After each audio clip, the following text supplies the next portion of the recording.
Hello and a very warm welcome to 3.0 TV. I am Vishakha Thakur. नमस्कार, मैं Sandeep कसालकर। Bitcoin, the largest cryptocurrency, began its upward trajectory after remaining in a tight range between $19,000 and $20,000 on 24th of October and 25th October, but the landscape finally began to change on 26th October when Bitcoin surpassed $20,000 for the first time in about 20 days. The second largest crypto, ETH, soared to a multi-week high of $1,550, while Cardano, Solana, Dogecoin and Polkadot from the larger cap all saw similar double-digit gains. Today, cryptocurrency market capitalization surpassed $1 trillion due to a weaker US dollar and falling bond yields, but the rally was short-lived and markets corrected on profit-taking on Friday. Following disappointing earnings reports from US companies such as Amazon.com and Meta, which provided bleak outlooks. Moving on, Bitget crypto exchange ने हाल ही में iconic Argentine footballer Lionel Messi के साथ अपनी partnership की घोषणा की है। यह पार्टनरशिप वेब 3.0, क्रिप्टो और स्पोर्ट्स की दुनिया बिटगेट और मेसी के बीच एक तरह का जुड़ाव बनाएगी। इस कोलैबोरेशन से दोनों इंडस्ट्रीज को बेनिफिट होगा। खास बात यह है कि एग्रीमेंट कतार में होने वाले 2022 फीफा वर्ल्ड कप से पहले हुआ है। यह world cup grand football tournament में लायोनेल मेसी की 5th अपीयरेंसेस होगी। Moving on, the Premier League, England's top professional soccer league, intends to increase its exposure to NFTs through a potential partnership with NFT fantasy soccer game Sorare, which could be worth $34.6 million per year. The collaboration will be discussed today during a meeting of club executives and company representatives. The Premier League's 20 clubs will be able to purchase NFTs with digital depictions of top athletes such as Manchester United's Cristiano Ronaldo, Tottenham Hotspur's Harry Kane and Manchester City's Erling Haaland, among others, under the potential multi-year contract. The latest development comes shortly after Sorare secured significant funds from investors to fund its future growth. Moving on, notebook labs, एक startup जिसका M गोपनीयता से समझौता किए बिना crypto users की पहचान को वेरीफाई करना है। उसने बेन कैपिटल क्रिप्टो के लीड में सीड फंडिंग राउंड में $3.3 मिलियन जुटाए हैं। इस बारे में बात करते हुए को फाउंडर्स सोलाल अफोटा और नाथानिएल मास्पेनयान, उसने एक इंटरव्यू में बताया कि फंड्स डेवलपमेंट टीम के निर्माण, टेक्नोलॉजी इंफ्रास्ट्रक्चर को बढ़ाने और प्लेटफॉर्म के लिए सिक्योरिटी ऑडिट्स को फंडिंग करने के लिए किया जाएगा। Moving on, Q9 Capital, a cryptocurrency investment platform, has obtained a provisional virtual assets license to operate in Dubai. The Hong Kong-based company has received approval from Dubai's Virtual Assets Regulatory Authority. According to James Quinn, managing partner at Q9, the approval will allow the company to promote its investment engine and white label solutions which enable asset managers to create, execute, manage and report digital asset investment strategies through a single user interface.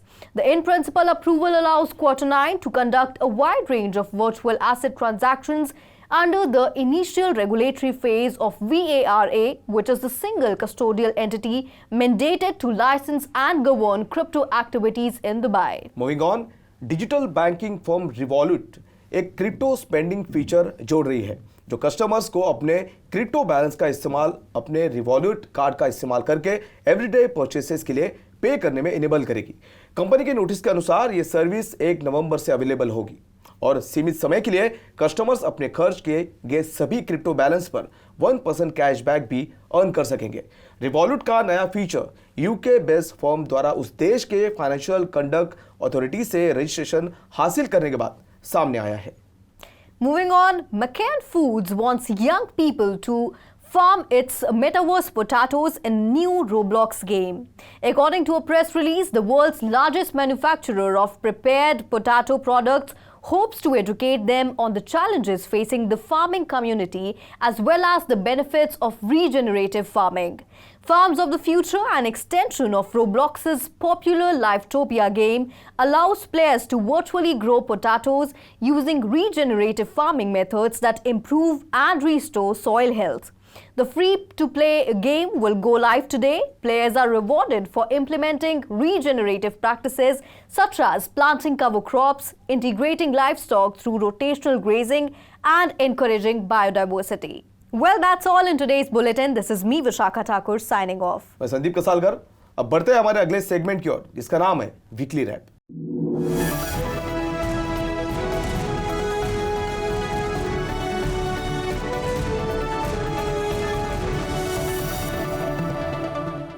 Hello and welcome to 3.0 TV. You are watching the weekly wrap and I am Vishakha Thakur. नमस्कार, मैं Sandeep कसालकर। So let's have a look at the top story for today. Bitcoin, the largest cryptocurrency, started the upward trajectory after staying in a tight range between $19,000 and $20,000, with Monday and Tuesday were not all that different, but the landscape finally started to change on Wednesday when Bitcoin jumped over $20,000 for the first time in about 20 days. The second largest crypto, ETH, skyrocketed to a multi-week high of $1,550. Similar double-digit increases were seen in Cardano, Solana, Dogecoin and Polkadot from the larger cap alts. Bitcoin was trading at $20,193, down 2.6%, while Ethereum, the second largest crypto, was down 3.4% at $1,501. IC15 index of cryptocurrencies was trading lower by 2.7% at 29,710 points. Traders will keep an eye on the upcoming events for further direction. The key dates for the first half of November for the cryptocurrency markets: 1st to 2nd November, FOMC rate hike, expect 75 BPS hike. For November, US payrolls expecting a lower number. 8 November, US midterm elections, Republicans expected to wrest one of House or Senate as per trends. 10 November, US CPI. तो Sandeep, crypto currency market capitalization ने $1 trillion के mark को Thursday को छू लिया और यहाँ जो यूएस कॉर्पोरेशन है यानी Amazon.com और मेटा, इनकी डिसअपॉइंटिंग अर्निंग्स के बाद 2% की गिरावट बिटकॉइन और इथेरियम में आई है। तो अब जो आने वाले इवेंट्स हैं, इन्हीं पर सभी ट्रेडर्स की नज़र होने वाली है आगे की डायरेक्शन जानने के लिए। जी, ये 10 डेज का जो इवेंट्स है, वो इवेंट्स में सब पॉजिटिव वे से देख रहे हैं, क्योंकि हालांकि जो पिछला जो दौर रहा जो क्रिप्टो को लेकर, तो वो दौर जो इन्वेस्टर्स हैं उनके लिए बहुत प्रॉब्लम था। अब ये 10 डेज़ के इवेंट्स में उनको कुछ अच्छी न्यूज़ उनके लिए भविष्य में आएगी। अब इसके ऊपर एक डायरेक्शन उन्हें मिलेगी। डायरेक्शन जी। तो बढ़ते हैं अगली खबर की ओर। ईडी द्वारा 28,000 करोड़ के इलीगल ड्रग ट्रांजैक्शंस में भारत के 3 क्रिप्टो एक्सचेंजेस के इन्वॉल्वमेंट के बारे में चिंता जताए जाने के बाद ईडी और टैक्स डिपार्टमेंट अन्य 3 डिजिटल एसेट मैनेजमेंट कंपनीज की जांच कर रही है। ईडी और आईटी डिपार्टमेंट को एफआईयू से डिटेल फाइंडिंग्स मिले हैं। एफआईयू ने नाइजीरिया, केमैन आइलैंड और ब्रिटिश वर्जिन आइलैंड में लगभग 200 ट्रांजैक्शंस पर फोकस किया है। रिपोर्ट के अनुसार ट्रांजैक्शंस भारत में एक्सचेंजेस के माध्यम से किया गया था।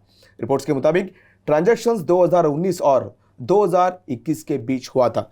ये एक बहुत बड़ा कंसर्न हम कह सकते हैं। इसके ऊपर अपने भारत के जो होम मिनिस्टर अमित शाह जी, उन्होंने एक ट्वीट भी उन्होंने किया और ट्वीट में उन्होंने कहा कि क्रिप्टो और जो डार्कनेट है उसकी वजह से जो मनी लॉन्ड्रिंग जैसी जो घटनाएं हैं और स्मगलिंग जैसी जो घटनाएं, ड्रग स्मगलिंग की जैसी घटनाएं, ये बढ़ती जा रही है। उसकी वजह से आतंकवाद को कई बार बढ़ावा दिया जा रहा है। तो ये उन्होंने कंसर्न उनका। बिल्कुल। Moving on to the next update. Philip Schindler, Google's chief business officer, blamed a slowdown in revenue growth on reduced ad spending by cryptocurrency companies and other financial firms during Alphabet's third quarter earnings call on 25th of October. We did see a pullback in spend by some advertisers in certain areas of search in the third quarter, Schindler said. In financial services, for example, we saw a pullback in the insurance, loan, mortgage, and crypto subcategories. Sundar Pichai, CEO of Google, stated that the challenging macro climate is having an effect on the company's ad business. तो यहाँ पे देखा जाए तो इनका कहना है कि जो ओवरऑल एड ग्रोथ है उसमें सिर्फ इस क्वार्टर की सिर्फ 6% एड ग्रोथ इन्हें मिली है और YouTube का यहाँ पे अगर रेवेन्यू हम देखें तो वो पिछले साल से इस साल काफ़ी गिर चुका है। तो ओवरऑल ये इनका कहना है कि जो ऑनगोइंग क्रिप्टो विंटर मार्केट है उसकी वजह से ही ये सब इनकी एड ग्रोथ में जो है डिफरेंस आ रहा है। गूगल ने ये भी कहा है कि ये एक स्मॉल डीप था और जो आने वाला समय है 2023 तक खास करके गूगल सर्विसेज जो है उसकी जो पेमेंट है वो क्रिप्टो में होगी और ये सब जो है वो कॉइन बेस पर भी निर्भर होगा, ये उन्होंने कहा जी। है। तो 6% जो इनकी एड ग्रोथ इस साल में रही है, इस क्वार्टर में रही है, वो 2013 से देखा जाए तो अभी तक की सबसे कम है। एक एक्सेप्शन भी यहाँ पे थी जब पैंडेमिक शुरू हुआ तो उस दौरान भी इनकी जो ये एड ग्रोथ है ये बढ़ी थी तो इससे ज़्यादा, लेकिन अभी 2013 से देखा जाए तो 6% ये सबसे कम है इस क्वार्टर। बिल्कुल जी। बढ़ते अगली खबर की ओर। लीज ट्रस्ट के कंट्रोवर्शियल रेजिग्नेशन के बाद सिर्फ 45 डेज में ऑफिस में रहने के बाद यूके के पूर्व फाइनेंस मिनिस्टर और क्रिप्टो एंथुसियास्ट ऋषि सुनक को 24 अक्टूबर को कंजर्वेटिव पार्टी के मेंबर्स द्वारा यूके के सबसे नए प्राइम मिनिस्टर के रूप में अपॉइंट किया गया है। सुनक ने 24 अक्टूबर को रिलीज एक वीडियो में 21st सेंचुरी में मनी और फाइनेंस लाने के प्लान की घोषणा की, जिसकी शुरुआत पॉलिसी प्रिंसिपल से सेट हुई जो G7 और उससे आगे सेंट्रल बैंक डिजिटल करेंसीज यानी CBDCs की एक्सप्लोरेशन को सपोर्ट और इन्फॉर्म करने में मदद करेगा। तो ये जो ऋषि सुनक जी है उनकी जो अपॉइंटमेंट हुई है, इसके बाद अगर आप देखोगे तो सारे विश्व भर में इसकी चर्चाएं है। कुछ लोग इसे अच्छा पॉजिटिव वे में देख रहे हैं, तो कुछ उसको, अगर मैं बात करूं कुछ क्रिटिक्स उनके कंसर्न्स ने, उन्होंने जो कंसर्न्स क्या किया मैं आपको बता रहा हूं। उन्होंने कहा कि सुनक के अपॉइंटमेंट के बाद डायर इकोनॉमी को अल साल्वाडोर में बदल देगा जी। और कुछ लोगों ने ये भी कहा कि क्रिप्टो इंडस्ट्री को लेकर कुछ लोग पॉजिटिव भी है। तो ये 50-50% है, पर जो उनका जो पास्ट अनुभव है उन्होंने पहले से ऋषि क्रिप्टो एंथुसियास्ट रहे हैं। यस, और उनका जो लेवल है, उन्होंने जो काम किया है उसको लेकर ऐसा कहीं पर भी लग नहीं रहा है कि वो क्रिप्टो को लेकर नेगेटिव है जी। बिल्कुल, वो क्रिप्टो और फाइनेंस दोनों को बैलेंस करके ऊपर लेके जाएंगे। बढ़ते हैं अगली खबर की तरफ। Elon Musk now owns Twitter after months of waffling, lawsuits, verbal mudslinging, and a narrow escape from a full-fledged trial. Musk closed his $44 billion deal to buy the social media service on October 27th.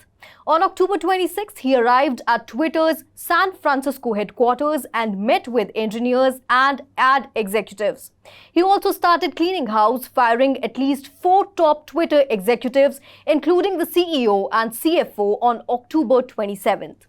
तो अब after months of legal challenges और इतनी uncertainty और इतने drama के बाद अब finally Elon Musk ने ट्विटर को ओन कर लिया है। तो इसके बाद एक इसका जो इम्पैक्ट है वो डोज कॉइन पर भी पड़ा है क्योंकि उसके जो प्राइस में 40% तक की बढ़ोतरी भी हुई है जी। एलॉन मस्क का एकदम जो पिछला जो दौर रहा, जो हम लोगों ने देखा कि वो 99% तक आ ही गए थे। बिल्कुल, ट्विटर का जो डील हुआ था वो होते होते वो उन्होंने पता नहीं क्या हुआ, सडनली उन्होंने डील क्लोज कर दी। बाद में यूज़र्स में कुछ कन्फ्यूजन हो गया था, फाइनली ये डील क्लोज होगी। यूज़र्स में अभी अगर आप देखोगे तो राहत की सांस अभी वो ले रहे हैं। पर इसको लेकर अभी शायद एलॉन मस्क ट्विटर और सोशल मीडिया को लेकर आगे कुछ रूल्स एंड रिस्पॉन्सिबिलिटीज़ भी सेट करेंगे, क्योंकि जो ट्विटर का जो इसके पहले ट्विटर पे भी बहुत सारे हैक्स हुए थे, अगर आप देखोगे तो ये सब हैक ना हो, कुछ ना हो, तो इसके लिए वो टेक्नोलॉजी पर भी काम करेंगे जी। तो बढ़ते हैं अगली खबर की ओर। रिलायंस इंडस्ट्रीज लिमिटेड मतलब RIL की सेकंड क्वार्टर की अर्निंग कॉल मेटावर्स पर पोस्ट की गई थी। अनाउंसमेंट के साथ रिलायंस अपने स्टेक होल्डर्स के साथ कम्युनिकेट करने के लिए इस माध्यम का उपयोग करने वाली पहली इंडियन कंपनी बन गई। PTI द्वारा हवाला दिए हुए सूत्रों के अनुसार मेटावर्स अर्निंग्स कॉल जिसे किसी भी डिवाइस के जरिए एक्सेस किया जा सकता है, जिसे Gmetry के कोलैबोरेशन से बनाया गया था, जो एक no code metaverse creation platform है। बहुत बढ़िया कदम है रिलायंस की ओर से। और सबसे बड़ी बात यह है कि ये जो मेटावर्स अर्निंग कॉल जो है किसी भी डिवाइस से कर सकते हैं। उसे कुछ महंगी डिवाइस AR/VR जैसे जो डिवाइसेस से भी हम कर सकते हैं। AR/VR जैसे बड़े-बड़े डिवाइसेस हैं जिसकी $500 से भी ऊपर की जो कॉस्ट है वो लेने की जरूरत नहीं है। तो बहुत अच्छा कदम है, मतलब धीरे-धीरे इंडिया अपनी टेक्नोलॉजी की ओर पुश कर रही है। Good choice. जैसे अभी मेटा का भी क्वेस्ट प्रो लॉन्च हुआ था तो वो भी $1500 का था और आम लोगों के लिए बहुत ज़्यादा हाई प्राइस है, तो वो अफोर्ड नहीं कर सकते। बढ़ते हैं अगली खबर की तरफ। Reddit released the second generation of its NFTs on October 21st and sold out 40 collectibles in 24 hours. Independent developers created the Reddit avatars, which were minted on the Polygon and Ethereum blockchain. Furthermore, the trading volume of Reddit NFTs surpassed $2.5 million in the last 24 hours, accounting for more than 62% of the total trading volume of $4.1 billion since the platform's launch in July.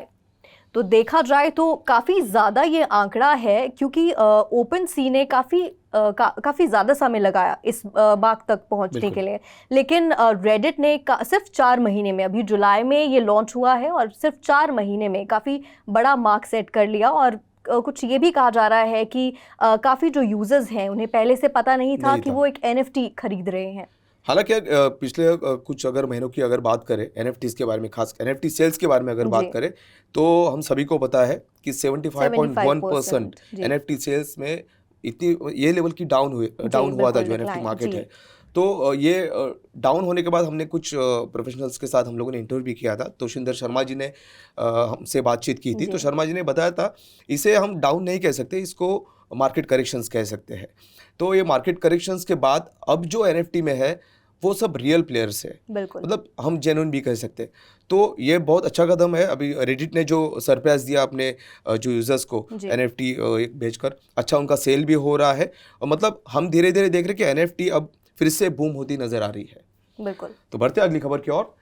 Recent update में भारत के पूर्व कप्तान और देश के सबसे talented batsman में से एक विराट कोहली ने मेटावर्स में अपने एंट्री की अनाउंसमेंट की है, जहां वो अपने पर्सनल डिजिटल कलेक्टिबल्स को लॉन्च करेंगे। स्टार क्रिकेटर ने वेब 3.0 कंपनी फैन क्रेज के साथ पार्टनरशिप की है, ताकि उनके फैंस प्लेयर कार्ड्स का मालिक बन सके और उन्हें कलेक्ट कर सके, और साथ ही बड़े प्राइजेस जीतने के लिए क्रिकेट गेम्स भी खेल सके। फाइनली विराट कोहली ने मेटावर्स में एंट्री कर दी। देखो सब बॉलीवुड स्टार्स भी है, हॉलीवुड है, सब ये, तो हमारे क्रिकेट पीछे क्यों रहे। तो हमारे क्रिकेटर्स ने भी एक अच्छा कदम उठाया और अच्छा वो बूम करेंगे, और उनको देखकर बाकी प्लेयर्स भी है, बाकी जो क्षेत्र के प्लेयर्स है वो भी इसमें एंट्री करेंगे। बिल्कुल। तो मेटावर्स का अगर हम रिपोर्ट्स के अनुसार देखें तो $15 ट्रिलियन टू $18 ट्रिलियन ये जो मार्केट है ये 2030 तक पहुंच सकता है। Exactly. तो काफ़ी इसमें इंटरेस्ट ले रहे हैं काफ़ी सेलिब्रिटीज़ और अब क्रिकेटर्स भी। जी, बढ़ते हैं अगली खबर की तरफ। Binance, a major cryptocurrency exchange, is getting closer to identifying the person responsible for the $570 million hack on its native BNB blockchain, CEO Shanpin Zhao. According to CZ, Binance is collaborating with law enforcement to identify the perpetrator. Zhao outlined the 3 factors that, when combined, make the space safer. The hacker or the hackers were able to withdraw BNB 2 million, which was worth approximately $568 million at the time and $576.6 million today. So according to CZ, the blockchain was able to freeze 80% to 90% of it. तो संदीप, देखा जाए तो पूरे crypto space के लिए बहुत ज़्यादा concerning news ये है, क्योंकि इतना बड़ा हैक हुआ है और अब काफ़ी यूज़र्स को जो सीजी हैं वो बता रहे हैं कि बाइनेंस पहले तो काफ़ी जो फर्म्स हैं उनके साथ कोलैबोरेट भी करने वाले हैं। तो इसके साथ साथ काफ़ी यूज़र्स को वो एजुकेट करना चाहते हैं, क्योंकि काफ़ी हैक्स बढ़ गए हैं। अगर आप बात करें अक्टूबर 2022 की, जिसे सबसे बड़ा हैक का महीना कहा जाता है, जिसमें सबसे ज़्यादा डिफाई हैक्स, हम लोग इस पे एक स्टोरी भी कवर की थी टॉप 11 डिफाई हैक्स के ऊपर। तो उसमें देखा गया कि मिलियंस ऑफ डॉलर्स इसमें हैक किए गए। डिफाई जो कि एक सिक्योर्ड प्लेटफॉर्म माना जाता है, तो उस पर हैक हो रहा है। तो किसी ने इस पर कदम उठाना ज़रूरी था, जो सीजी ने उठाया है, और जो लॉ इन्फोर्समेंट एजेंसीज के साथ उनकी जो बातचीत चल रही है, उसे एक क्रिप्टो स्पेस को सिक्योर कैसे करे, उसके ऊपर उनका ध्यान ज़्यादा केंद्रित होता हुआ नजर आ रहा है। जी। And with this, it's a wrap in today's episode of the Weekly Wrap. This is me, Vishakha, signing off. Sandeep कसालकर। Ji, and for more such updates, keep watching 3.0 TV. Do like, subscribe and share to our channel.